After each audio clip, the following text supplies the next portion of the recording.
social, gestão de projetos sociais, africanidades e cultura. Você liga o som lá embaixo, só apertar aqui, ó, vai acender o painel.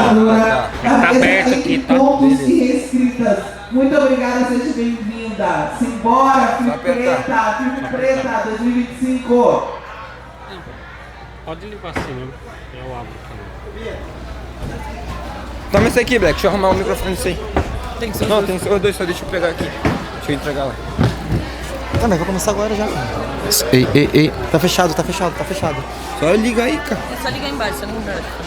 Aí, tá ligado, tô falando, tá fechado lá. Olá! Olha, corre. Boa tarde a todos e todas e todes. Eu sou Priscila, eu vou me localizar aqui sem o microfone, né?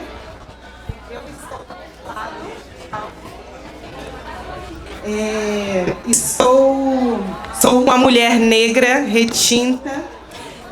Estou com meu cabelo afro solto, com turbante florido.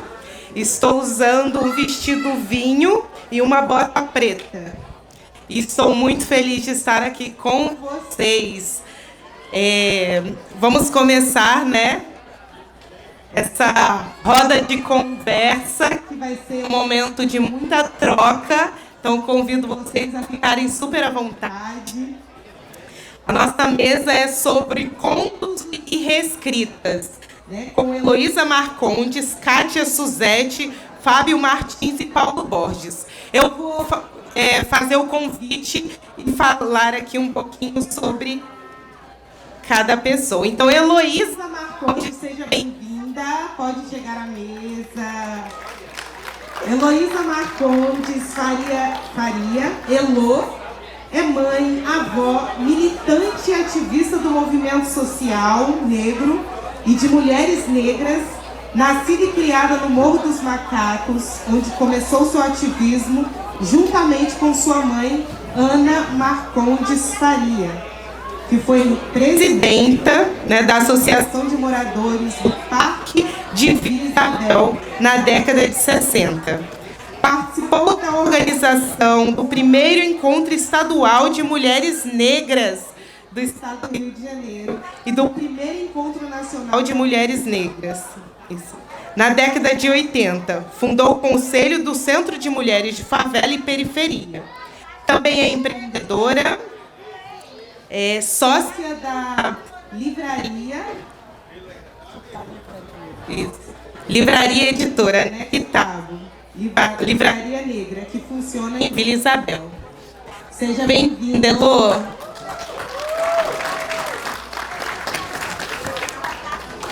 Convido também o jovem Paulo Borges. Paulo Borges tem 27 anos, é pai, mobilizador social e liderança comunitária quilombola, né, do Quilombo de Degredo, no Espírito Santo. Jovem sonhador e comprometido com sua comunidade. Carrega a sabedoria de suas vivências no Quilombo e a vontade constante de aprender e compartilhar o que viveu. Seja bem-vindo, Paulo.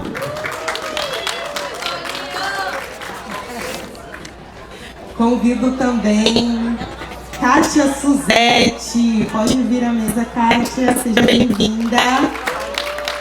Kátia Suzete Pereira Almeida, professora, 33 anos de mestrado, é artesã, militante, produtora, idealizadora do projeto Flipeba, obras literárias, histórias ancestrais, né? A literatura como ponte entre passado, presente e futuro. Organizadores de Manuela Ramos, Thales Moraes e Kátia Suzete. É moradora da ilha de Boipeba. Salve a Bahia! Caiuru, Bahia. Vive em uma comunidade composta por quilombolas, pescadores e marisqueiros. Escritores e escritoras, alunos do colégio Ildécio Meireles, de Boipeba, municipal estadual. né? Anos Fundamental 1 e 2 e Ensino Médio, Ensino Fundamental 1 e Ensino Fundamental 2 e Ensino Médio. Hoje ela vai falar um pouco sobre o livro, né, que foi escrito pelos alunos dessa escola, e vai ser muito importante essa troca, né, através da nossa educadora.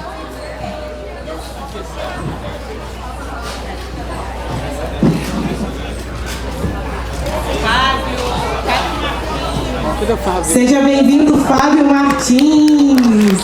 Venha aqui fazer parte da nossa roda de conversa. Fábio tudo que gosta do Campinho.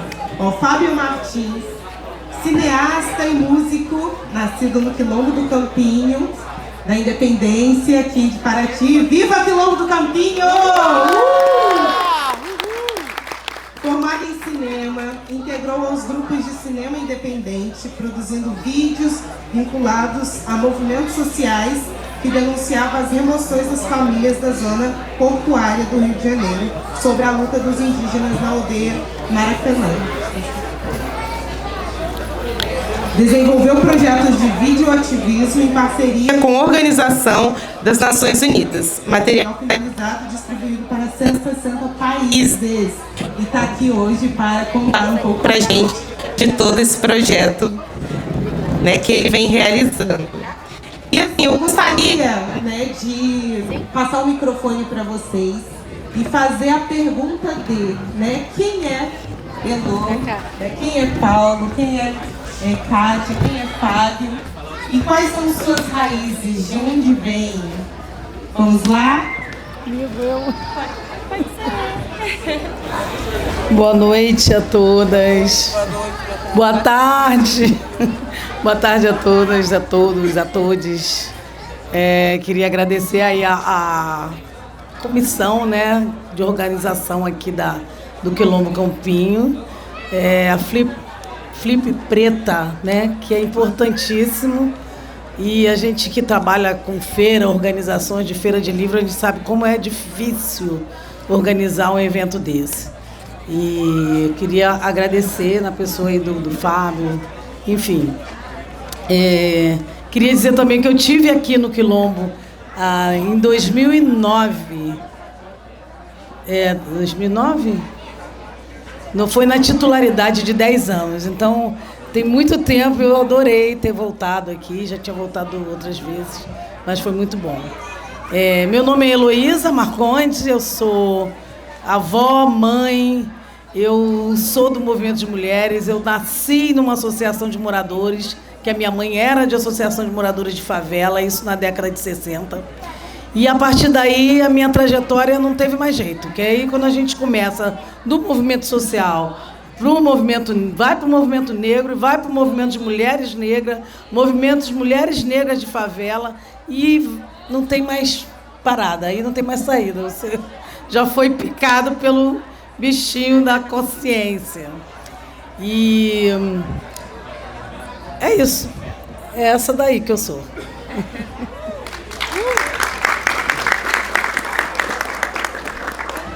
Boa tarde a todos, a todas. Meu nome é Paulo, tenho 27 anos, venho do território quilombola de Degredo, interior do Espírito Santo. Eu, como eu vim até conversando com a Priscila, eu entrei na luta como liderança comunitária aos 21 anos de idade, que não é comum, né?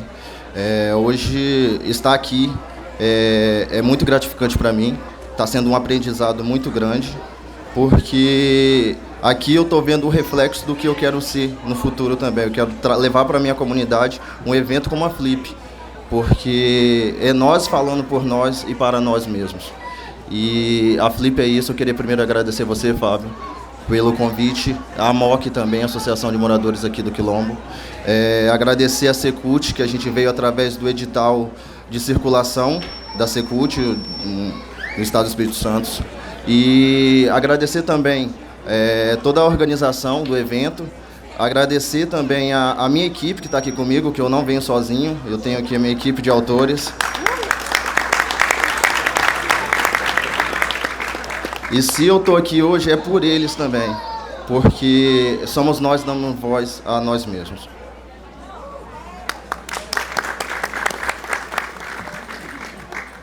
Boa tarde, pessoal.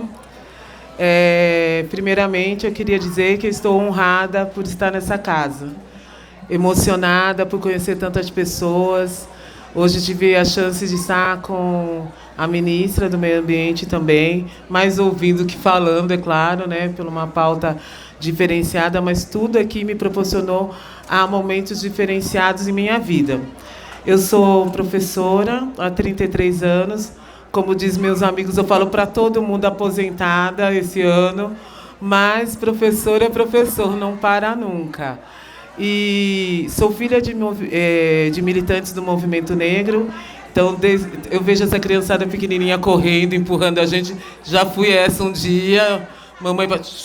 E a gente plantando terror, como diz a Bahia, implantando terror, mas ouvindo, vendo, sentindo a exposição, o samba na cozinha, essa coisa que a gente sempre tem de feijoada, de vender para a escola de samba, para ajudar no colégio e tudo mais.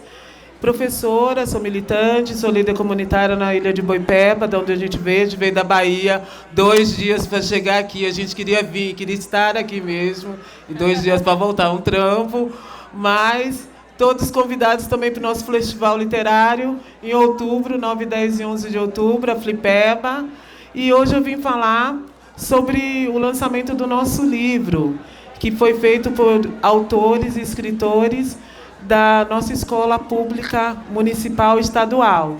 Então, através do concurso da Flipeba, do nosso festival, a gente veio trazer essa coletânea aqui e falar um pouco do que é ser um morador de uma comunidade tradicional no sul da Bahia, marisqueira, quilombola e pescadora.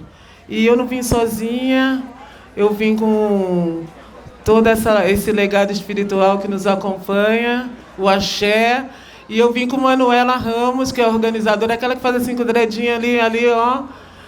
Gilvan também, são coordenadores comigo desse festival.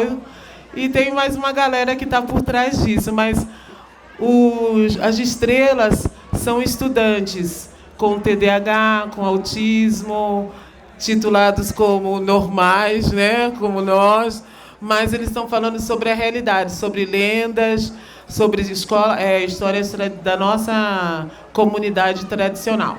Falta muita coisa nessa caminhada, mas eu vejo que a nossa problemática é a mesma. Fábio? Olá. Boa tarde a todos, a todas e a todes. Eu sou Fábio. Acho que você já falou quase tudo, né, Pri? Mas assim... Oi, parou? Ei?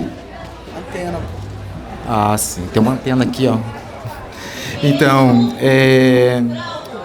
eu falo que eu sou um africano que nasceu no Brasil, né? Porque eu não tive a escolha de nascer aqui, né? E eu fui descobrir isso a partir do cinema. Que eu fui mordido por esse bichinho do cinema. E desde então eu não faço outra coisa a não ser cinema, a ser audiovisual. E aí eu fiz muitas coisas na minha vida e o que me pegou foi o cinema. E o cinema me levou a entender a minha ancestralidade, porque me levou para o continente africano e lá, viajando alguns países, eu consegui entender de onde eu fui sequestrado e pude conhecer de onde eu fui sequestrado. E lá me falaram assim, você é um africano que só nasceu no Brasil. Né?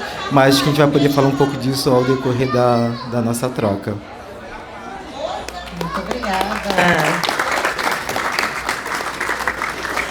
O tema da nossa, da Flip Preta é memórias ancestrais, né? E aí eu gostaria de saber um pouquinho de vocês, sobre como essa memória ancestral, esses saberes ancestrais, a oralidade, a vivência do dia a dia, principalmente nas comunidades tradicionais, através da manifestação cultural e das linguagens artísticas, como temos aqui o audiovisual, tem influenciado, né, a juventude, as crianças nas comunidades. Então, se vocês puderem contar um pouco, a Elô também trazer um pouco desse movimento social, né, nessa comunidade, né? Como foi para você também aprender com a mais velha, né, que foi a sua mãe, e trouxe isso muito presente na sua formação, né? E você falou ali para mim de forma muito linda, né, e potente, essa influência do movimento social no que se formou hoje. Então, a minha influência, minha maior influência foi minha mãe mesmo. A gente era, como a Kátia falou, a gente era criança em reunião, andando para lá e para cá e zoando o plantão das reuniões. E foi ali que eu cresci, foi no movimento social, que na época ainda era um movimento, e nossas maiores reivindicações era água e luz. Era básico, assim, saneamento básico, água e luz.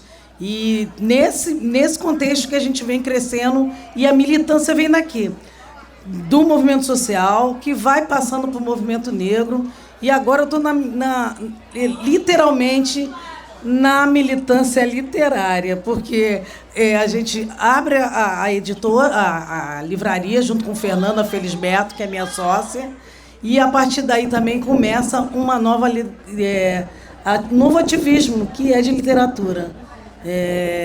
E aí a gente vem trazendo toda essa ancestralidade, que é da minha mãe, dos meus ancestrais mesmo, do Morro do Macaco, a nossa criação.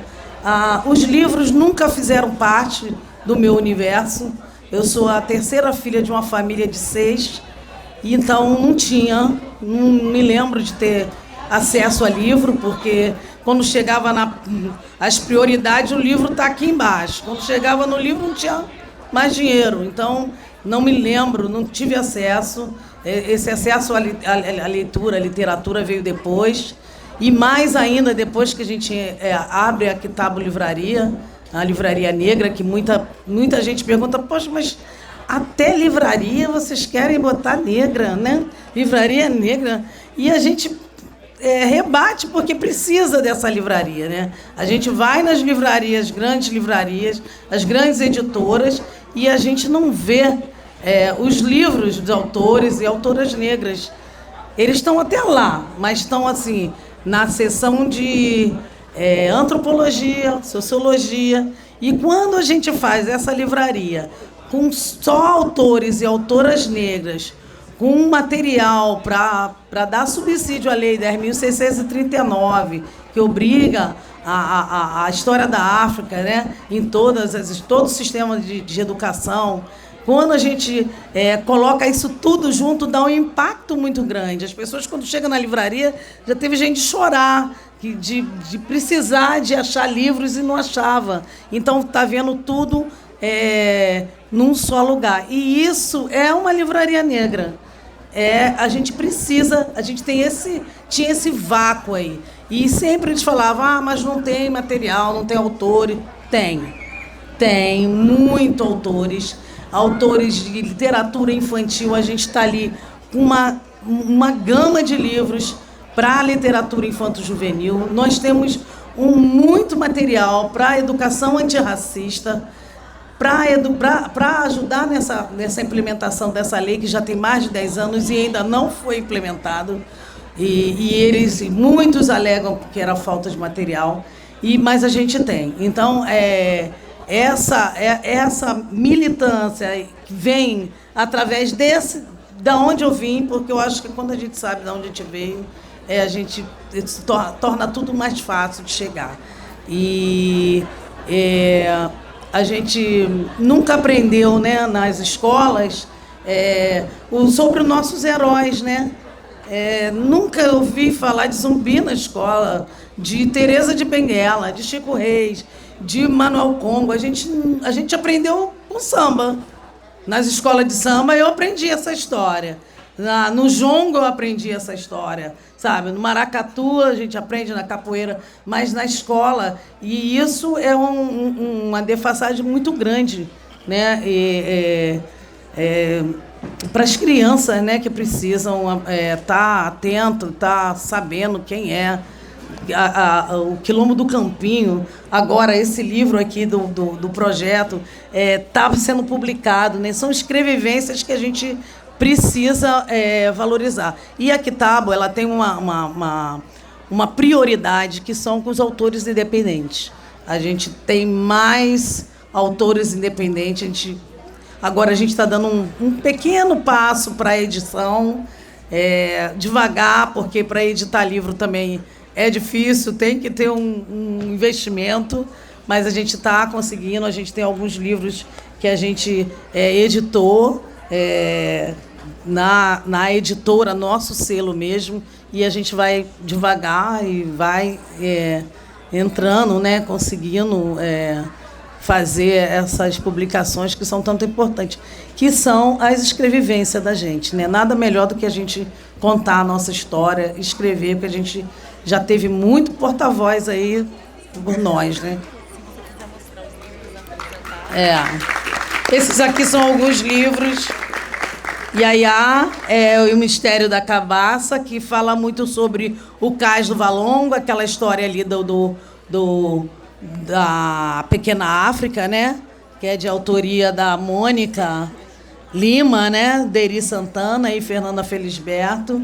Esse Vozes do Cativeiro da Liberdade da Lia Chandra, e Flores do Ébano também. E, por último, foi o selo da Kitabo também, participou na edição desse livro, do projeto aí do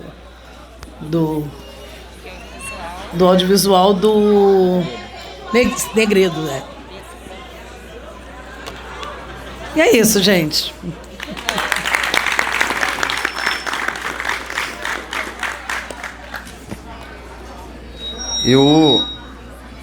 Você perguntou sobre memórias ancestrais e os guardiões, né?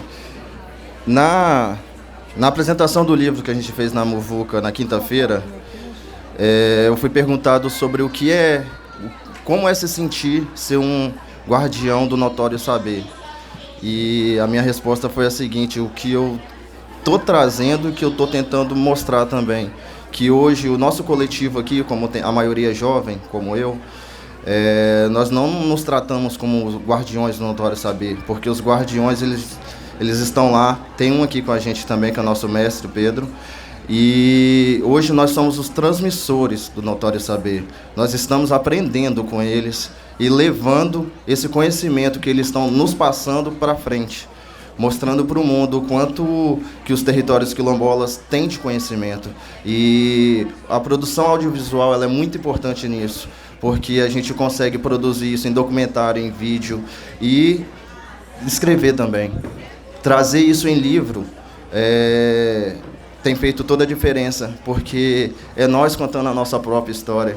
Como ela disse aqui, nas escolas eu também lembro que não estudei muito sobre Zumbi, não estudei sobre Dandara, não estudei sobre Maria Filipa, só ouvíamos o mínimo, do mínimo, porque não era nós fazendo, não era o preto falando do preto, era o branco falando como que a gente tinha que ser, por quê e para quê. E hoje estamos trazendo memórias ancestrais. O nosso livro, O Segredo do Degredo, se vocês tiverem a oportunidade, quiserem adquirir, a gente está vendendo aqui na barraquinha também, é uma maneira de traduzir os contos, os mitos, as histórias que parecem mentira, que parecem ficção, mas que não foi inventado da cabeça de alguém, que é contado pela realidade, pelo que foi vivido pelos anciãos da comunidade. Eu mesmo trago a minha história aqui. Posso ler agora, professor? Eu vou ler aqui a minha história para vocês, mas eu espero que vocês procurem o livro. Está muito legal. Você pode me ajudar aqui, senhor? Luciana Teixeira. Luciana O meu conto é o seguinte, é o Assombro dos Chapéus. Quando eu era criança, não tinha muito disso de ouvir história de assombração. Mas tem um dia que eu lembro muito bem. Meus pais eram separados.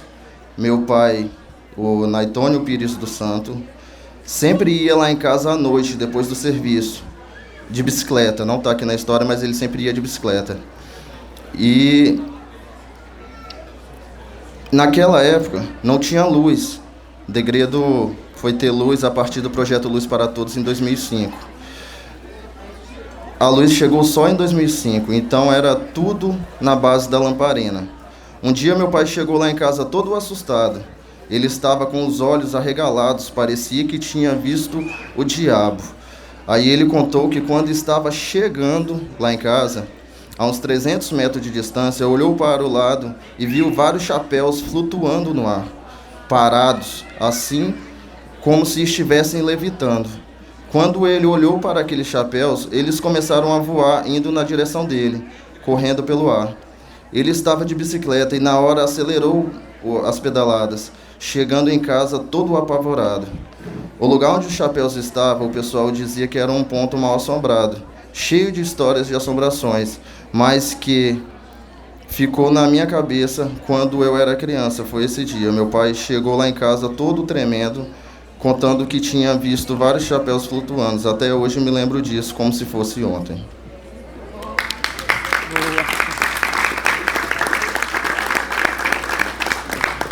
Então, quando a gente traz o livro Segredos do Degredo, a gente está contando histórias que foram reais, que aconteceram, que os nossos mais velhos viram. Pode ter sido alguma visão, pode parecer ilusão, mas é um relato, é uma realidade, é o que se vê nas comunidades quilombolas, né, Fábio?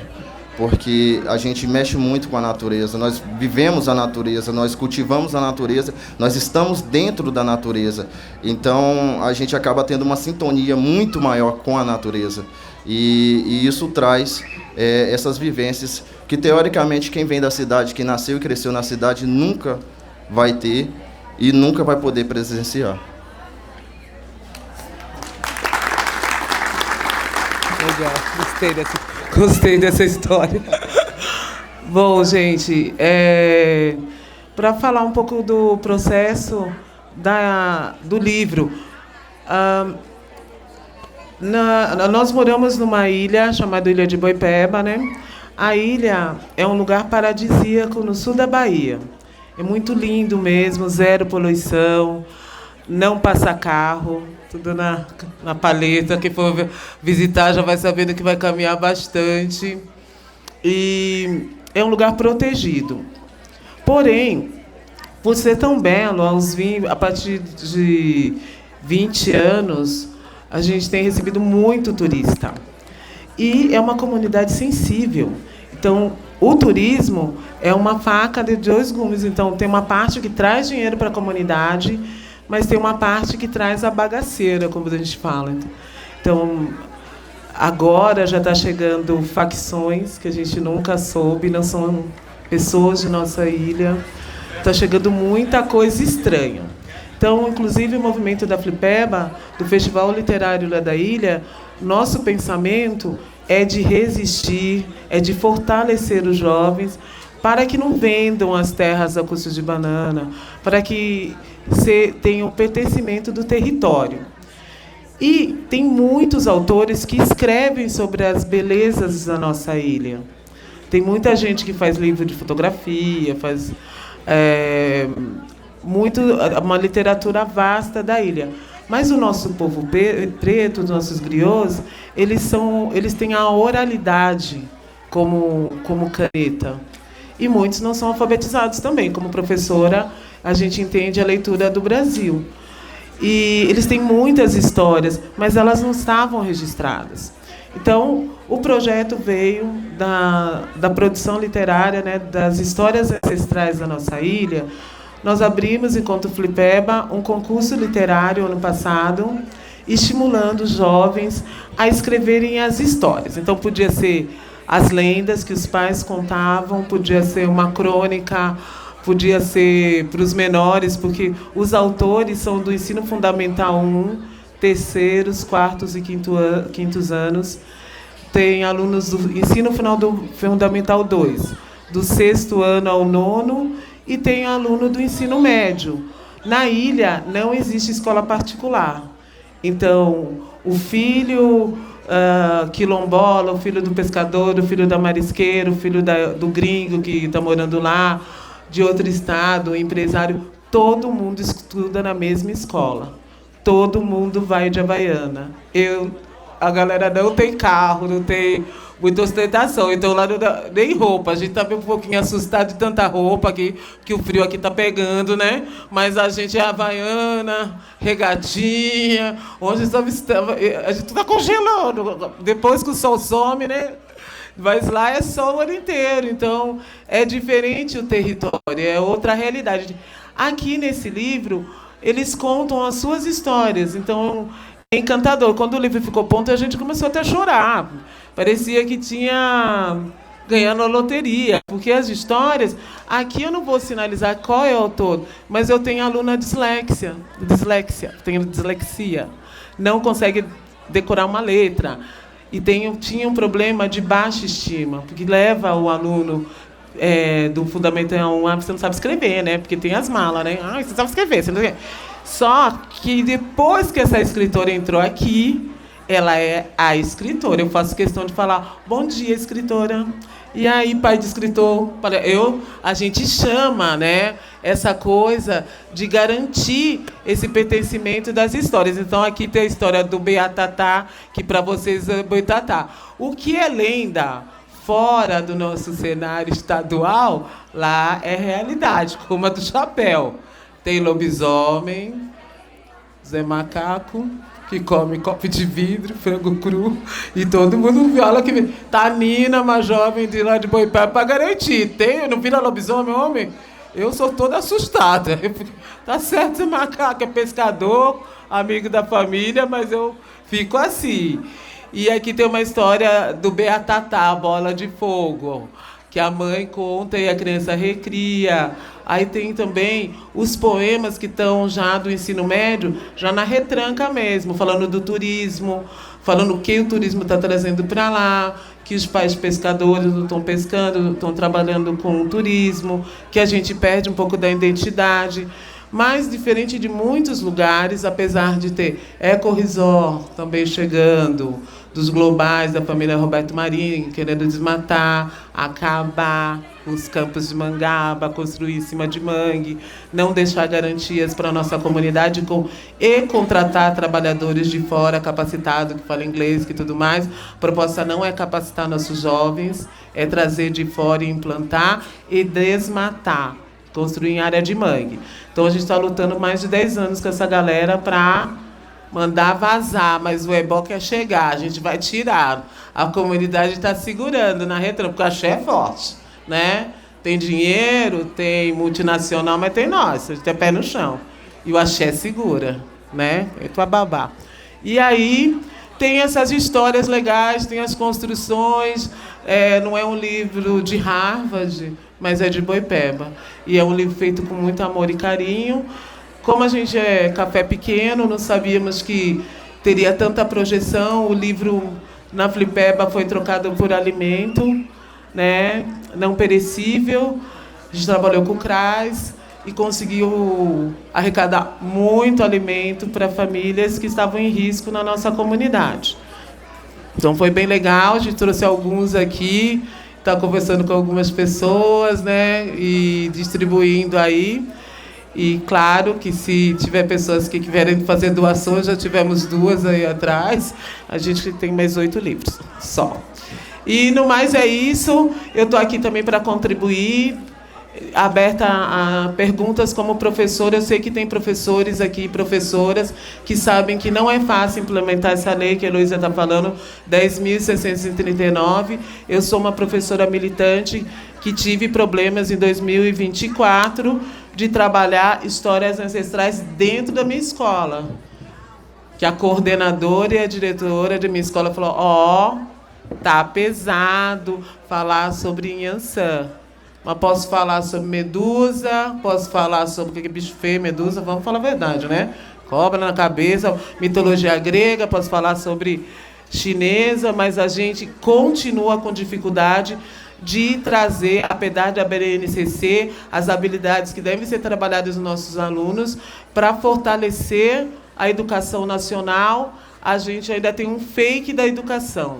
A gente não está ainda, né, preparado, os professores não sabem onde procurar. Temos muitos professores que têm dificuldade pela religião de falar sobre os nossos conteúdos. Essa é uma luta muito grande. Tem problema em falar sobre a nossa pretitude, que a gente fala, por ser negra retinta, negro retinto, negro mais claro, negro, seja o que lá, seja o codinome que foi colocado para nos dividir, né? Que um povo que conhece a sua história que não conhece a sua história como uma árvore sem raiz. Então, acho que o pertencimento é literário, o pertencimento é a gente saber de onde a gente veio, e se não souber, procure se entender. Kátia, se você quiser ler também um pedacinho, fique à vontade. Eu não sei se você está preparando para depois, mas só para lembrar que, por favor. Tá bom, depois eu falo, porque eu já falo. Depois eu conto uma das histórias que eu gosto, um trechinho, porque eu já falo demais. Tire o microfone. Qual foi a pergunta mesmo? A pergunta foi sobre como as manifestações culturais, né, como o audiovisual, tem influenciado, né, os jovens, a juventude, sobre os saberes ancestrais, né, principalmente dos territórios tradicionais, né? E se você também puder contar um pouquinho ali atrás, eu soube que o Fábio trouxe a oficina para o Quilombo do Degredo, e a partir daí surgiu, né, eu não sei se foi um produto em audiovisual, mas o livro também. Então, assim, esse processo de formação nas comunidades, que o Paulo trouxe também, né, a importância que você traz na sua formação, de fazer com que o jovem primeiro tenha essa escuta com o mais velho, para depois, né, entender e seguir com o roteiro do filme, né, o processo do audiovisual. Mas é sobre esse processo mesmo da manifestação cultural, que é através do audiovisual. Sim. Então, eu entendo que as manifestações culturais africanas, como a gente somos africanos, né? Todos nós somos africanos que nasceu no Brasil. Ela é um lugar de cura, né?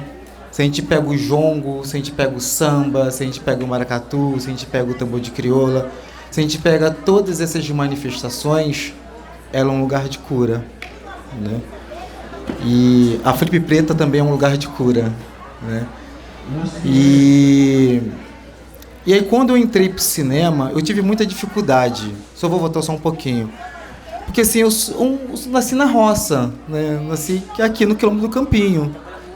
E eu nunca tinha ido a um cinema. A primeira vez que eu fui a um cinema, eu já estava cursando 4 meses. Ou seja, eu entrei pro cinema, comecei a cursar cinema sem nunca ter entrado dentro de uma sala de projeção. Entende? E aí eu tive muita dificuldade, porque as pessoas falam assim, os irmãos Lumière, falei, gente, o que é isso? Do que essas pessoas estão falando? O que essas pessoas estão dizendo? Né? E aí, em algum momento eu entendi que o cinema é a manifestação de todas as outras artes juntas. Então, se você pega todas essas artes e junta ela vira cinema. Falei, agora eu entendi. Agora eu acho que dá para começar a brincar com esse rolê, assim, né? Porque se a gente sabe dançar, se a gente sabe cantar, se a gente sabe interpretar, agora já dá para começar a pensar algumas coisas.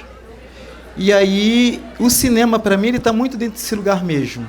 Está dentro desse lugar de cura, né? E em 2018... eu abri uma produtora, que é a Quilombo Produções. E a intenção da Quilombo Produções é justamente ir nesse lugar, né?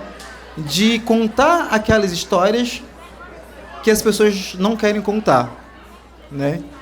E aí tem alguns projetos, tem esse do Quilômetro de Degredo, que a gente foi dar uma oficina de audiovisual, e a partir desse projeto, a ideia era a gente escrever um livreto, né? Fazer um livreto junto com eles, e acabou saindo esse livro, que está sendo lançado aqui na Flip Preta. E aí foi muito interessante, porque a gente entende esse processo da cura, né? Por exemplo, a gente tem o seu Pedro que está aqui, que eu não sei há quanto tempo o seu Pedro não desenhava, né?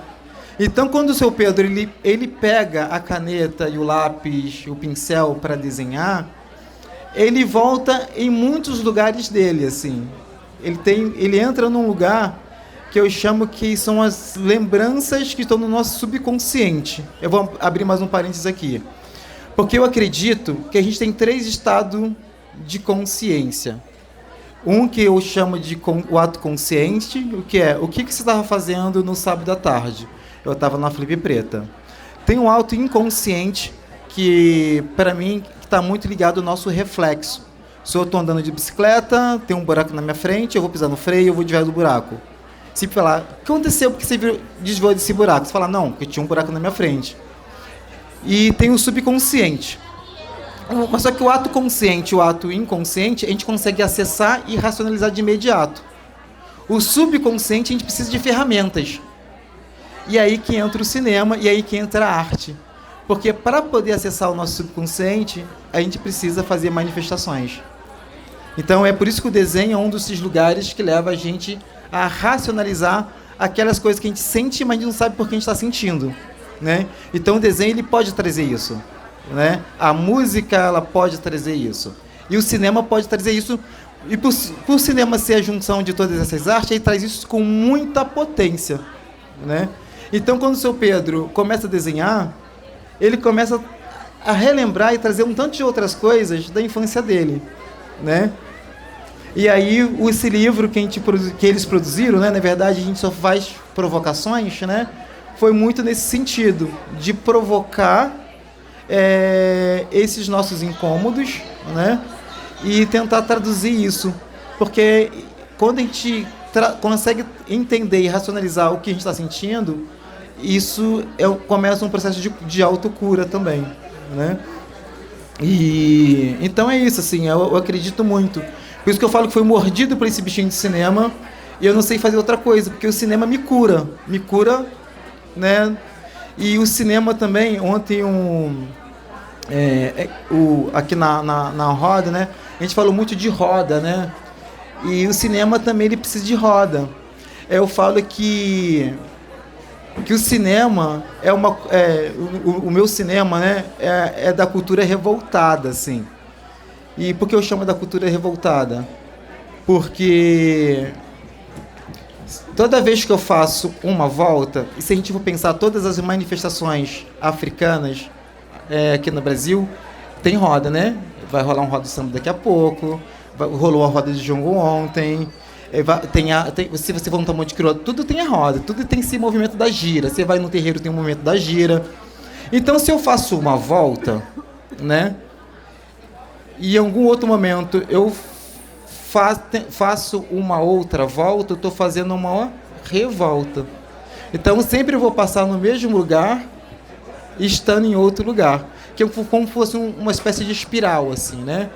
Então, assim, eu sempre vou passar nos lugares que meu pai passou, nos lugares que meu avô passou, no lugar que a minha ancestralidade passou, né? Então, o cinema, ele vem, né, muito nesse lugar.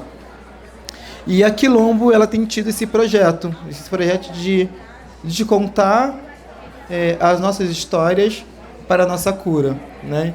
E aí a Quilombo fez esse projeto junto com o Degredo, a gente tem um projeto em outras comunidades quilombolas, como o Manzo, a gente tem um projeto no Suriname, a gente tem um projeto na Guiana Francesa, a gente está agora com um projeto para começar no continente africano, e assim a gente está indo. Então a gente está sempre indo em busca da nossa cura.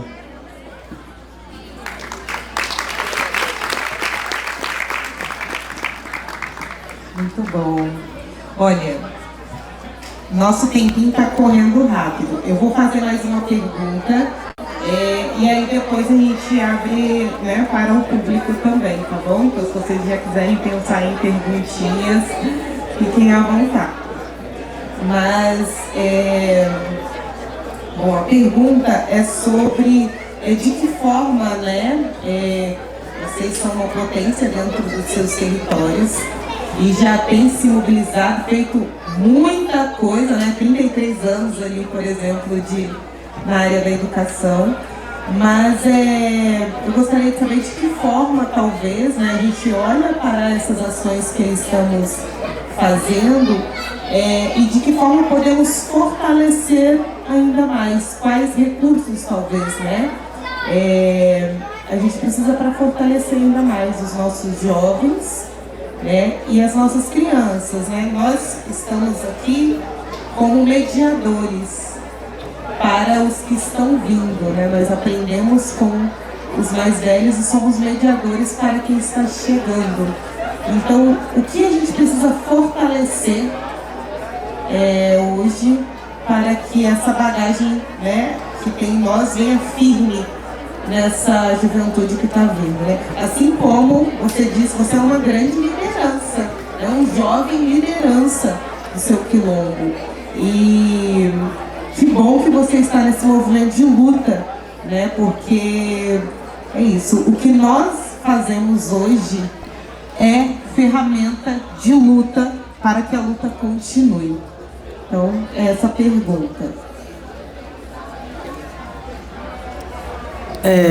Eu acho assim, primeiro a gente precisa de dinheiro, né? De patrocínio, o caminho das pedras, porque todo mundo fala, vai ensina aqui, ensina ali, mas o caminho das pedrinhas mesmo, do ouro, ninguém ensina, né? A gente está sempre aquém, a gente está sempre se virando sem nada, sem nenhum recurso, né? A gente compara, lógico que eu não quero comparar a Flip com a Flip preta, mas é um abismo enorme, né? E é recursos mesmo, governamentais, da empresa privada, enfim. Eu acho que isso é um fator muito importante. E a outra coisa que eu acho é a gente não parar, não desistir, né?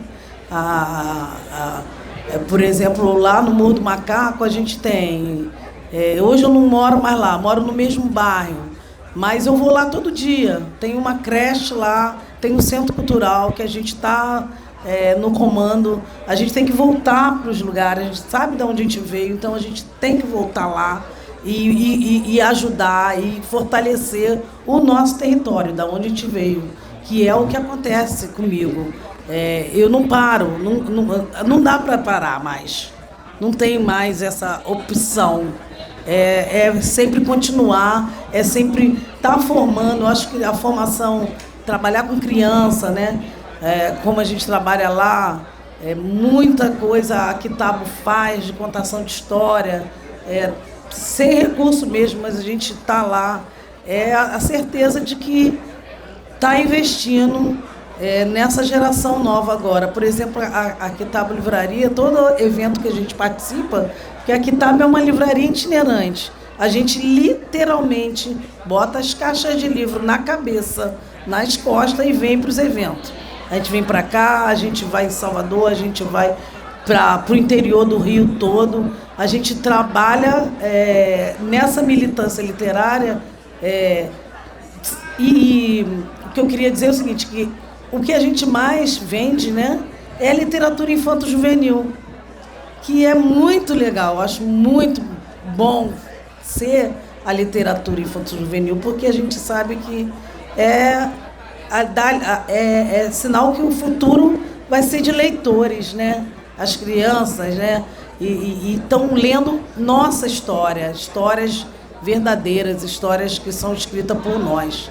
Então, acho que o que a gente tem que fazer é continuar fazendo isso. É ter essa Flip preta. Ano que vem, melhor ainda. Sabe, ontem teve uma mesa maravilhosa aqui, que eu fiquei emocionada. Eu fiquei, assim, de nível altíssimo, sabe? adorei, assim, fiquei muito impactada com a mesa de ontem e espero que a gente continue, né? A gente não pode esmorecer, tem que continuar. Eu acho que a contribuição é essa mesmo.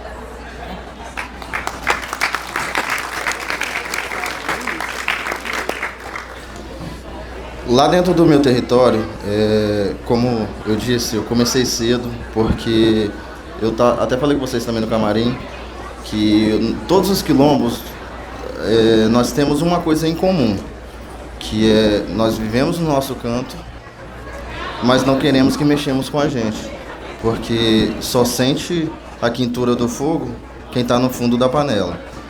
E quando pisa no nosso calo, pisou no calo de um, pisou no calo de todos. E a gente trabalha isso dentro da comunidade. E a questão das crianças, da juventude, hoje nós temos um projeto de João Mirim, realizado pela Asperkid, a assessoria técnica que nós trabalhamos, que é da comunidade para a comunidade. Aqui a gente tem o Danilo ali, que é o coordenador lá do PBAQ, Plano Básico Ambiental, a área lá da TI Asperkid. Temos o seu Pedro aqui, que é o mestre, que dá as aulas, ou seja, é um mestre da própria comunidade, dando aula para as crianças da comunidade. E durante as aulas, ele não só ensina o jongo, que é o intuito do projeto, é ensinar o jongo para as crianças. Ele ensina o porquê, para quê, como e onde surgiu o jongo. Porque não adianta aprender a cantar, a dançar, fazer a roda e não saber qual é a história, o porquê, qual o intuito do jongo. E ele tem feito isso junto com a esposa dele, com mais 2 mestres lá da comunidade.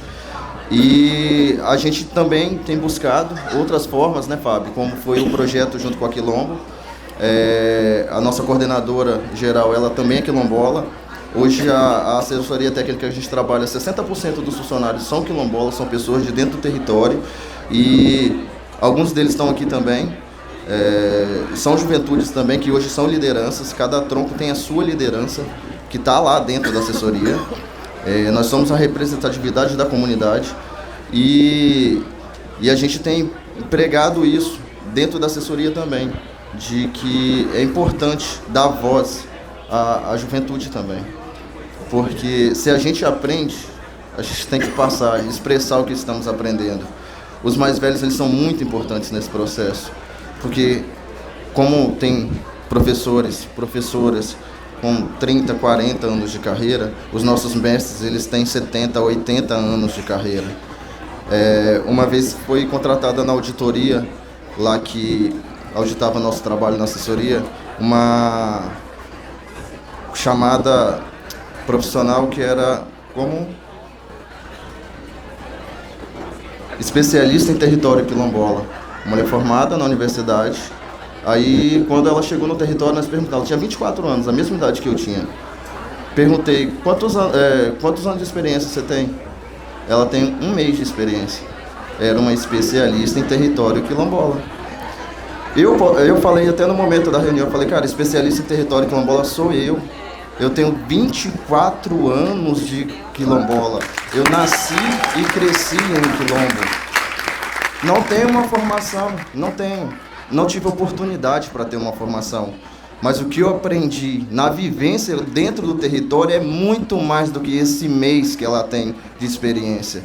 É muito mais do que 4 anos de uma formação acadêmica. Na faculdade, provavelmente, ela não aprendeu nada do que estamos falando aqui, porque a faculdade é muito importante, mas a faculdade da vida, ela ensina muito mais. E lá dentro a gente está tentando ensinar nossas crianças com a faculdade da vida. Nós estamos formando eles para a vida.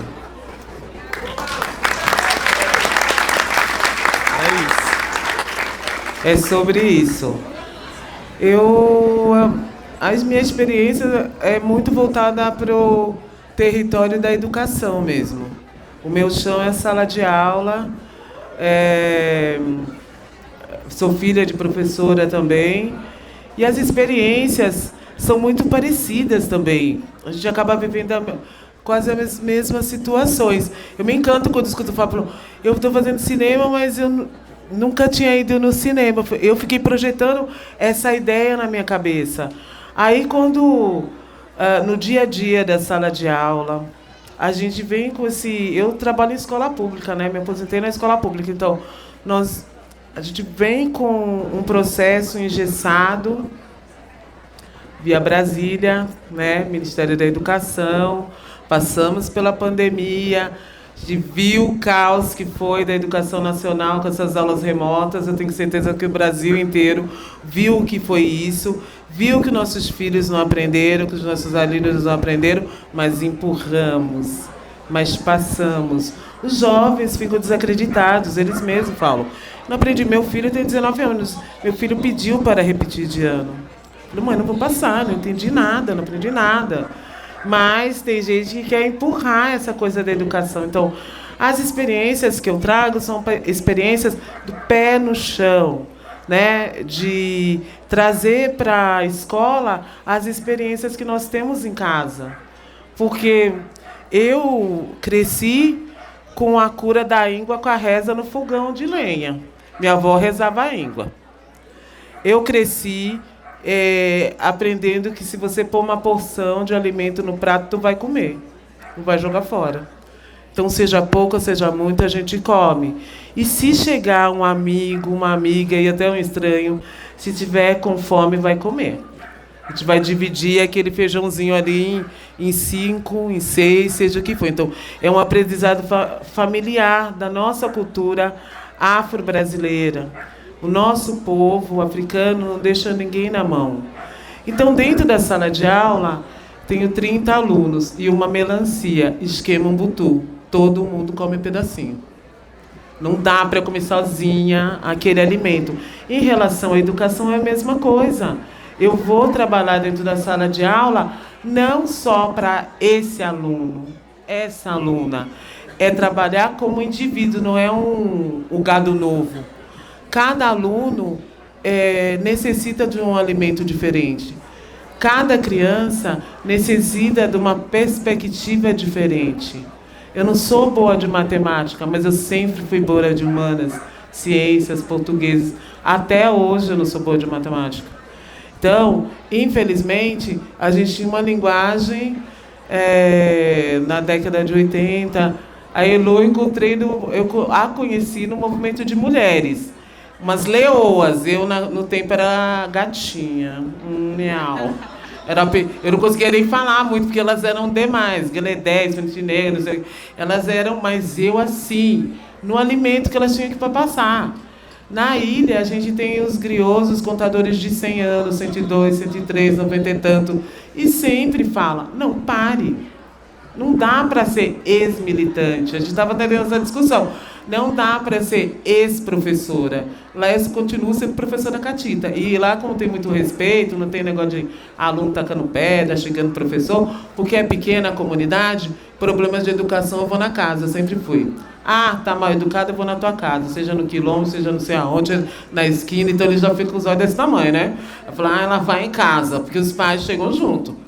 Não é uma coisa muito legal da ilha, não tem pai e mãe frouxo, bem diferente do que eu vejo por aí. Inclusive também tem professor frouxo, né, para deixar a falta de domínio em sala de aula chegar a esse ponto. A gente tem que se impor mesmo. Faça capoeira, judô, alguma coisa, se defenda. Fora isso, as experiências são reais, pé no chão. Tem coisa que dá certo? Tem. Tem coisa que não dá? Vamos partir para frente. Então, o que eu deixo aqui e para os meus alunos é que não desistam. A gente tem uma coisa de falar que no Nordeste a educação não é boa, que isso, que aquilo, mas a gente tem aluno universitário, a gente tem aluno premiado, a gente tem aluno que está fora do país, a gente tem aluno que retorna para a mãe, retorna para a gente, estou fazendo isso, mas estou aqui na ilha, meu filho está fora, mas está dentro, tem outro que está fora, mas está dentro, mas o que a gente quer, independente dos alunos na ilha, é criar cidadão para o mundo, que esteja preparado para onde ele for, onde ele estiver, ele saiba se representar, ele saiba falar da sua ancestralidade, que é disso que se trata, falar do seu sangue preto indígena, e seja da onde a sua comunidade te fez. Não é de Harvard? Nosso Harvard é pé no chão, é quilombola. É isso que eu queria deixar.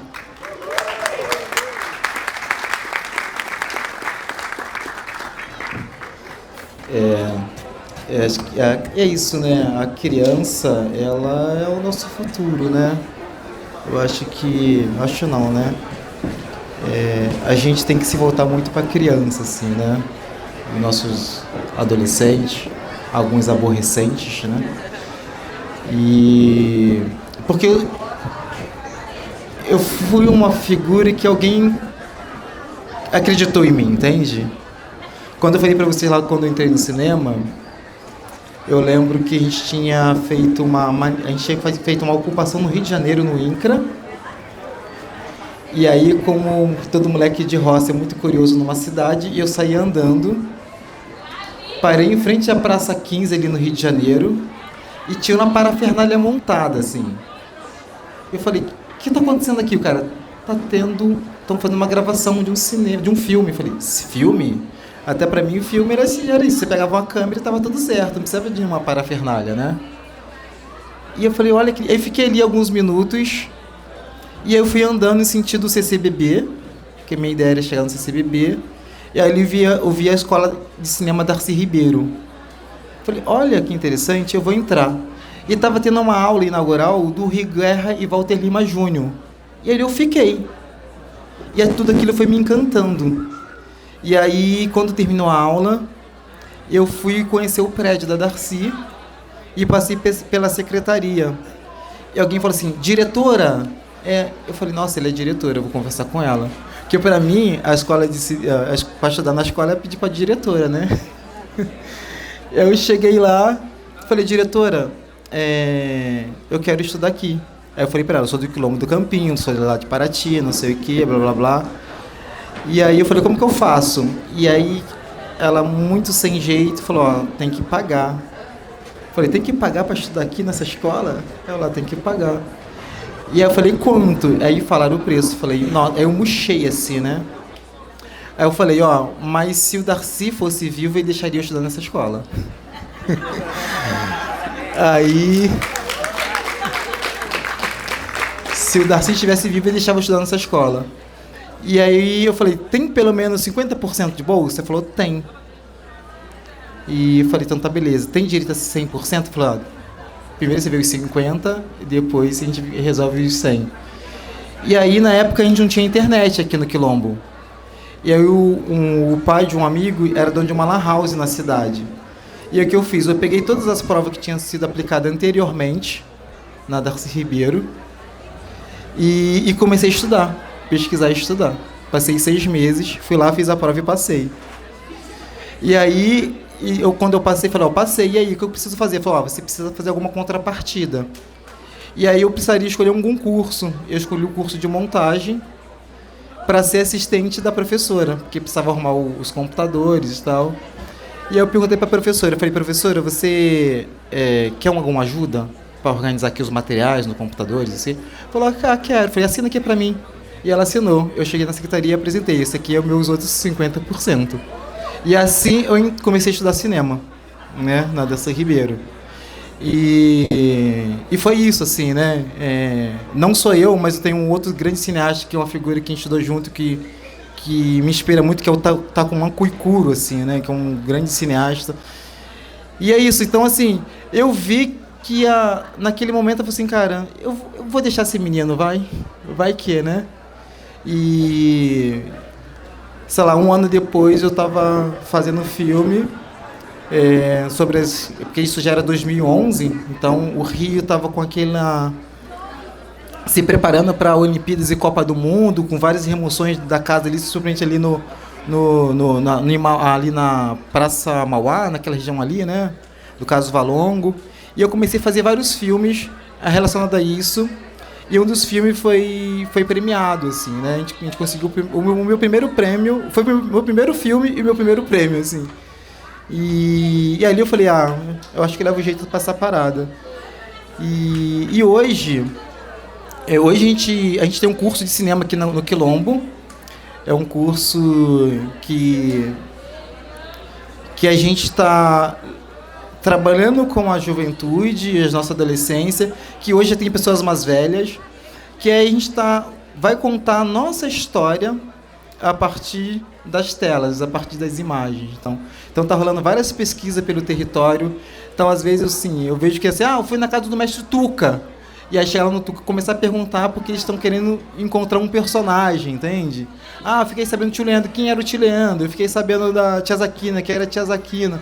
E esse movimento está sendo um movimento muito bacana, porque está sendo um movimento de cura para eles. Então, hoje, que é aquilo que você trouxe, né, que é um movimento que eu chamo de movimento Sankofa, se a gente não sabe de onde a gente veio, dificilmente a gente vai saber para onde a gente vai querer ir, né? Então é isso. Então a gente tem feito muito esse movimento, né, de trabalhar com as crianças, de trabalhar com a juventude, né? E esse é um curso que vai durar 8 meses, né? É um curso de cinema, assim, tipo 8 meses. E no final, o que eu espero ter é uma equipe quilombola, assim, dentro do set, assim. E vamos fazer um filme só com a equipe quilombola.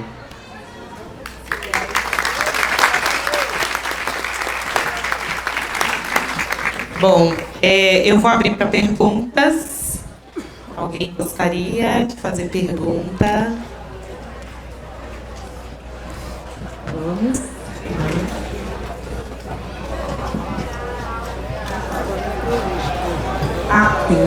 Sim.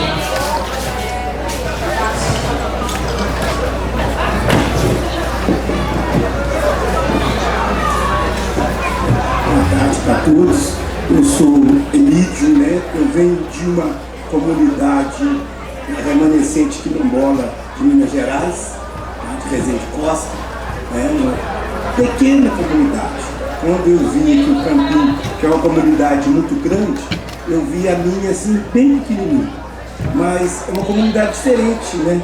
É uma comunidade de trabalhadores braçais. Então lá a gente serve serviços para a comunidade, desde lá de trás.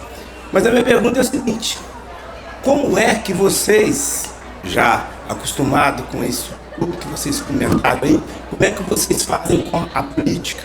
Porque os políticos só vão lá para atrapalhar a gente. Na verdade, tem ajudado muito pouco nisso, porque eles só querem aproveitar da cultura, do que a gente tem, e no final eles querem os votos daqueles e terminam a questão política, eles vão embora. E depois não voltam, e aí voltam depois, e assim vai o ciclo, vem aí já de anos. Como é que vocês convivem com isso nas suas comunidades, no trabalho que vocês fazem? Porque para mim é importante saber se eu consigo mudar alguma coisa na minha comunidade no futuro. Obrigado. Quem gostaria de responder?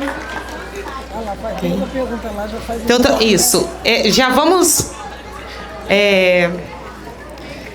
que aí depois a gente responde junto. Boa. Boa tarde a todos e a todas. Meu nome é Danilo. Eu sou da Paraíba, mas atualmente eu estou trabalhando no Degredo, na assessoria técnica Superfilhos. E queria dizer que é muito bom estar vivendo esse mês como professor, como pesquisador, que vem trabalhando sobre história e cultura afro-brasileira. Então eu queria dizer que é muito importante estar vivenciando isso. Mas aí eu queria fazer uma pergunta para todos, muito dentro do que Fábio trouxe, dentro da perspectiva de uma narrativa que é feita a partir da revolta, né? Ou se para ficar mais nítido, dentro de uma perspectiva do que o mestre bispo, negro bispo fala, de uma perspectiva contra-colonial. Para vocês que estão aqui hoje, e para o próprio Fábio, uma coisa era antes da Flip, de participar da Flip Preta. O que vai acontecer? Qual é a perspectiva de vocês após a Flip Preta, né? Então, eu queria que vocês falassem um pouco, né, dos projetos, né, das ideias para o futuro. Não é? Principalmente as comunidades quilombolas que estão trabalhando esse processo de contra-colonial lá na base, de construção de narrativa de revolta, né? Que muitas vezes tem muitas vezes não, tem muita dificuldade de produzir narrativas, não é? Dentro do horizonte das editoras, né? Que isso possa ir para além da comunidade. Então eu queria que vocês falassem um pouco sobre isso, quais são os planos, né? Após a Flip Preta, né? Eu acho que isso é importante. A gente ter como marco, não é? E aí falando um pouco da experiência de Degredo, é a primeira. Não sei se a outra comunidade já teve outras oportunidades, né? Mas aí, e agora? Depois da Flip Preta, quais são os planos? Quais os planos com a Fábio, por exemplo, depois da Flip Preta, né? Que assim, vai só aumentando a responsabilidade, né? Essa é a grande questão. Obrigado. Mais alguém? Só para a gente fechar as perguntas? Acredito que não. Quem pode começar a responder? Paulo. Primeiro eu vou responder a pergunta dele sobre a questão da política. Infelizmente, a gente tem que conviver, né, com político. Eu mesmo sou um defensor, Danilo sabe, já falei com ele várias vezes disso, que nas escolas deveria ter aula de política, deveria ter aula de direitos humanos e deveria ter aula de política para que as nossas crianças, os nossos adolescentes, quando chegarem na idade de votar, saberem se posicionar também no cenário político, porque infelizmente essas pessoas estão lá nos representando e a gente não estuda sobre, não é ensinado sobre e acabamos, infelizmente, errando nas nossas escolhas, muitas das vezes, por influência da mídia.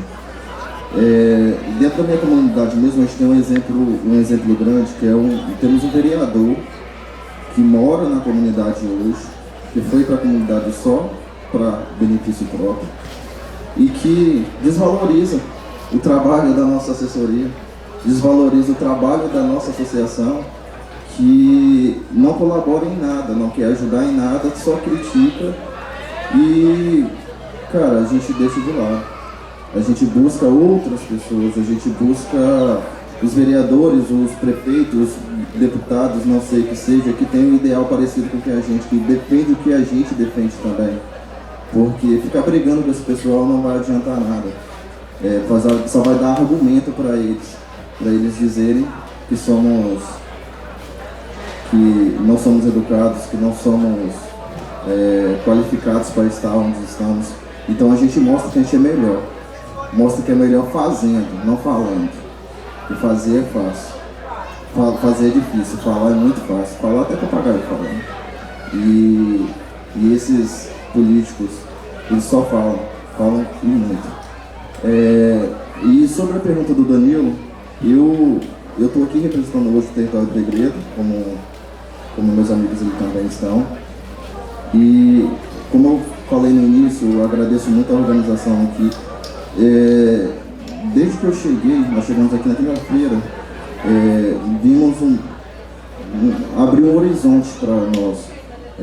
O que os territórios, quilombolas, terras indígenas e tudo, nós precisamos disseminar, distribuir flips pelo Brasil inteiro. Se todo o território tivesse a sua flip, tivesse a condição de fazer a sua feira literária, a sua feira audiovisual, que seja, mostrar a sua cultura, nós conseguimos alcançar um respeito, um público que vá valorizar a nossa cultura. Porque, primeiro, como o Fábio disse, a gente tem que começar na raiz. Temos que começar nós a valorizar a gente mesmo. Porque está acontecendo aqui, tem 3 anos, né, Fábio? Você está fazendo a flip? É a terceira, né? Terceira flip. Meu filho está com 1 ano e 8 meses. Então, 3 anos é uma criança. Espero voltar aqui com 20, 25, 30, 40, 50 anos de flip. Porque isso aqui não pode acabar nunca. E nós temos que trabalhar, melhorar a cada dia para que consigamos fazer com que a Flip se torne nacional e universal, a Flip preta, porque tem que ser nós falando por nós e para nós.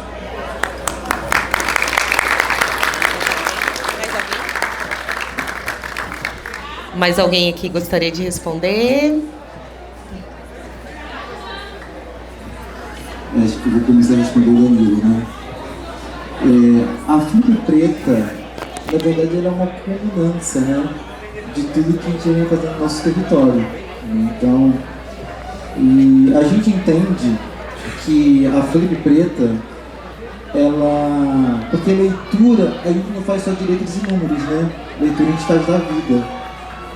E essa leitura que a gente faz da vida, a gente faz todo o tempo, né? Então, quando eu falo que a Flip preta é um lugar de muita culminância, é justamente esse lugar de juntar tudo, né, e todos, né, para falar sobre isso. Então, a gente tem muita atividade no nosso território, né? A gente tem atividade do cinema, tem atividade do João, tem atividade com música, tem atividade do PVC, a gente tem da cozinha das tradições, a gente tem, né? Então, quando chega a Flip preta, na verdade é uma culminância, assim, vamos compartilhar e vamos se curar juntos, né? E sobre a política, aí a gente pega, mas a política é importante, né? Inclusive, o que a gente está fazendo aqui é um ato político, né? E que vai muito de encontro com o que eu falei, assim, se a gente sabe o que a gente quer, se a gente sabe onde a gente veio, a gente sabe para onde a gente quer ir, né? Então, isso já abre um grande diálogo, assim, para falar com esses caras, né? E tem uma outra coisa também que está muito nesse lado do inconsciente, do subconsciente que eu trouxe, que eu aprendi lá no continente africano, é que um mestre lá falou assim, olha, nós povos pretos, a gente sempre vai deixar as pessoas nos levarem para o lugar que a gente gostaria de ir. Então, às vezes, sem saber, a gente leva essas pessoas nos levarem para o lugar que a gente gostaria de ir, né? E aí, se a gente for olhar para as manifestações mesmo, em 1935 foi proibido todas as manifestações afro-brasileiras, né? Que até então eu chamava isso de apropriação cultural. Que hoje eu falo assim, não, cara, que ele está protegendo o meu território, entende? A gente não podia morrer mais, né? Então assim, toma ali, cuida ali pra mim rapidinho, que daqui a pouco a gente toma de volta, entende? O carnaval em Paraty surgiu no campo do Campinho. Não tinha carnaval na cidade. Carnaval era aqui. As pessoas vinham pular carnaval. E hoje, vocês vão presenciar aqui, a gente tem um grande mestre que acabou de completar 100 anos, tio Teófilo, que compunha música há 85 anos atrás. E 85 anos atrás ele deixou, né, de cantar essas músicas. Então, de repente, por algum momento, ele não podia cantar essas músicas, né? E hoje a gente pode, não só pode, como a gente fez um trabalho aqui de resgatar todas essas músicas, que são as marchinhas, né? E aí hoje você vai ter uma criança, que para mim é criança, né? De 15, 16 anos, e alguém de 100 anos na mesma roda. Entende?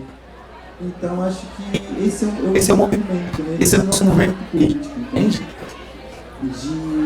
Que é o mesmo momento do espiral, do que é o meio,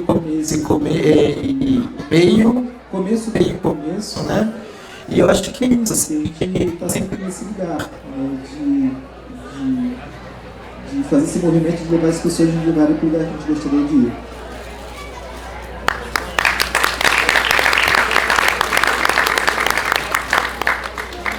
Bom, como você chama mesmo? Elídio, quando você traz esse questionamento em relação ao poder público, aos políticos principalmente, que nos representam, eu já tenho que dar uma pontada aqui, falei, meu Deus, segura a boca, né? Fica quieta. Mas é uma dificuldade de trabalhar com a questão política, porque nós não somos capacitados para isso. A capacitação para a gente conseguir escrever um edital, para a gente conseguir ter meios para que nos vejam, ainda está na mão do branco, do não negro. Então fica muito difícil para a gente ser aprovado nesse edital. Então, aquele puta saber, desculpa a palavra, né, da nossa comunidade, os nossos jovens, mas na hora de escrever edital tem tanto empecilho que o seu edital não passa por uma vírgula, por alguma ação do governo que te barre mesmo, né? Então fica bem complicado se a gente não capacitar nossos jovens. Teve uma pesquisadora em meu colégio falando sobre a inclusão digital. Eu de cara, isso faz antes da pandemia, nossos jovens são todos conectados. Todo jovem tem celular, gente. Tem ou não tem? Mas aí, na visão dessa pesquisadora, ela falou, não, ter celular não significa que ele está incluído nessa questão digital, porque nossos jovens pretos não têm um notebook, um computador, uma impressora, não sabe escrever no Word, não sabe... A gente não tem acesso a isso. Então, é um fake, é uma mentira. A gente está no joguinho e nas redes sociais pagando pau por uma coisa que nunca vai ser sua. Então, essa visão está muito complicada ainda. Os políticos, a gente está aqui... Não foi mérito dos políticos de lá, porque eles fecharam a porta pra gente, que a gente pediu recurso, parceria, e enrola, mas eles estão acostumados a enrolar, não darem respostas e cansarem o nosso povo, né? Cansa, aí você não acessa. Não canse. Incansável, continua acessando, não vai comentar porta na tua cara, mas tu vai acessar e vai procurar se capacitar. Essa é a conversa que eu digo pra tu, porque uma hora sai e a gente vai ter que ir atrás dos nossos. E mesmo assim, representantes nossos, vereadores, quando chegam no poder, esquece a família. Às vezes a gente consegue acionar outras pessoas, outros lugares. Em relação à política, é isso. A minha fala, não dá para desistir porque o espaço é nosso, né? Apesar de eles acharem que é deles, mas o espaço é nosso, a garantia é nossa como brasileiro, como território, isso é nosso. E em relação à continuidade do que nós vimos aqui, estamos vendo, eu acho que é passinho de formiga e continuar. No estado da Bahia, em reflexão a Flip, nós temos 55 cidades que fazem já feira literária lá, festa literária. Então está crescendo aos poucos. Quando a gente lançou isso aqui, o livro, tinham várias pessoas, professores, os jovens não escrevem mais, os jovens não gostam de ler, os jovens, né, meu filho manda umas coisas no celular e falou, legenda, umas abreviações, que eu falei, o que você está falando, Jorginho? Às vezes acho que até xingamento. Ele, não, mãe, PD, não sei o que, é isso. Eu falei, legendinha para decodificar, porque eles falam por siglas, né, não sei o quê. Mas eu acredito que o exemplo do concurso literário, para nós, eles querem escrever. Tem poemas de crítica, tem poemas de vivência, tem poemas da família, quer dizer, não é ofertado um espaço. Então, eu acho que os festivais, os encontros de território, são ofertas de espaços. Então, a gente continua, nós estamos aqui para nos fortalecer enquanto Rio de Janeiro, Minas, Espírito Santo, Bahia, é um fortalecimento porque as coisas são bem parecidas que acontecem. Então, não desistimos, continuamos, vamos criando. Tem editora preta aqui, que a gente pode levar para tudo quanto é canto aí. Tem gente bonita aí expressando o seu conteúdo. E eu acho que a questão das festas literárias é o nosso fortalecimento para levar para os nossos territórios. E já convido todos vocês para o Festival Literário da Ilha de Boipeba, será 9, 10 e 11 de outubro. Será muito legal ver a carinha de vocês por lá, viu?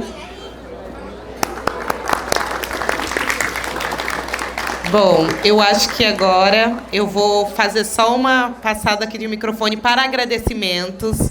Mona Lisa já veio aqui, né? Cantinho. Cadê ela? Enfim, a gente vai precisar encerrar. Mas vamos passar rapidamente e o poema, hein? Por favor, não esqueça de ler. Se você também quiser trazer alguma leitura. Paulo também, eu não sei se você gostaria de trazer mais alguma, mas eu acho que agora é o momento, tá bom? Então, uma passada para os agradecimentos e a gente seguir, finalizar. Então, queria agradecer mais uma vez, né, a MOC, a Associação aqui do Quilombo, a iniciativa da Flip Preta, né, que já está no terceiro ano, isso é importante. E continuar isso, todo ano fazer mais e a gente tenta, né? A gente está sempre aqui, aqui está, por exemplo, participa de muita organização de feira, a gente está sempre, né, que a gente quer vender, mas a gente quer que aconteça feiras literárias, porque a gente acha que é importante. Então, queria agradecer muito, elogiar, tá lindo. Esse quilombo já tem muito tempo que eu não veio e tá cada dia mais bonito. Eu fiquei assim, de cara quando eu cheguei. Parabéns para todos aqui.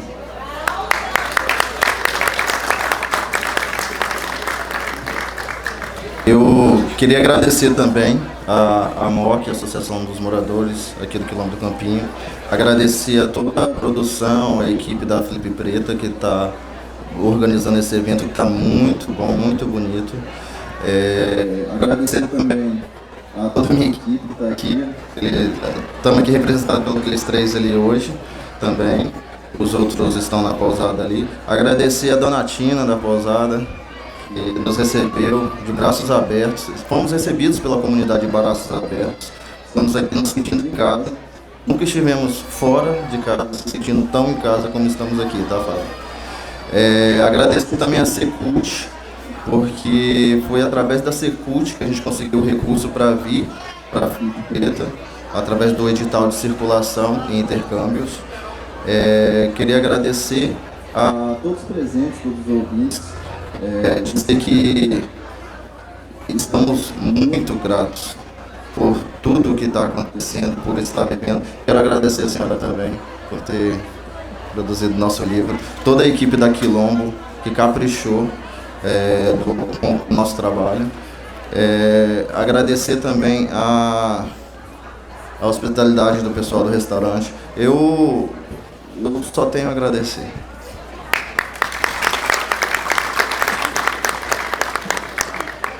Jovem Brilhante. Bom, antes dos agradecimentos, eu vou ler a história de uma aluna de 10 anos, Ana Vitória, que foi um relato da sua mãe, a lenda do Beatatá. O Beatatá para nós é o Boitatá.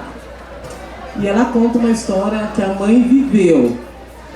Quando minha mãe, Jocilene de Jesus, tinha 14 anos, no bairro da Matante tinha poucas casas. Era cheia de bebezeiros, coqueiros. A luz elétrica só funcionava por gerador, né? Até das 10 da noite. Certa vez minha avó mandou que ela ficasse em casa. Porém, ela desobedeceu, foi atrás da mãe. Já eram 10 da noite, mas ela foi para a casa da vizinha, bem perto, 100 metros de distância da nossa casa. Ela foi ouvir música no rádio. Era o lançamento de um disco da época. Minha avó resolveu ir atrás dela. Ela encontrou. Mas no caminho de volta, elas viram uma bola de fogo enorme vindo em sua direção. Minha mãe ficou assombrada e quis correr, mas caiu e ficou sem força nas pernas. Ela foi engatinhando até a minha casa, sem falar nenhuma palavra. Minha avó ficou muito preocupada. Depois de muito tempo, ela voltou a falar e andar normalmente, graças a Deus. Moral da história: devemos ouvir as nossas mães. Ana Vitória Rosa dos Santos, 10 anos, Ilha de Boiteba. E temos outros relatos, outras histórias, tem os poemas e crônicas que falam sobre o turismo e a nossa realidade.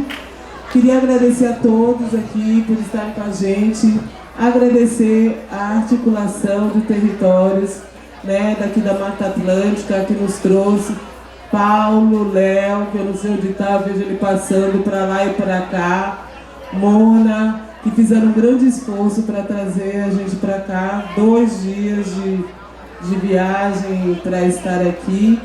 E agradecer a todos por esse momento maravilhoso. O Quilombo é a nossa cara mesmo, a festa tá linda e vamos que vamos. Obrigada, gratidão, viu, gente? É isso, né? Agradecer a vocês, agradecer aqui a mesa, que a gente tem encontros e encontros por aí. Agradeço também, né, a MOC pelo convite e ao Quilombo por sempre me acolher e por confiar em mim essa mediação. E hoje é dia de continuar celebrando, né, a Flip Preta. A programação continua, vai até umas... Quer trazer um pouquinho da programação? Eu estou sem a programação aqui. Vamos falar lá. Então, assim, muito obrigada a vocês também por estarem aqui, por nos ouvir e vamos fortalecendo cada vez mais. Obrigada. Flip Preta 2025, parabéns a essa mesa linda. Mesa em contos e reescritas com Fábio Martins, Paulo Borges, Heloísa Marcondes e mediação de Priscila. Vamos juntar todo mundo aqui para fazer um fotão? Vamos juntar aqui na frente ali da câmera para fazer uma foto com essas pessoas incríveis, ideias incríveis. Muito obrigada, viu? Parabéns a essa mesa potente. Muito obrigada.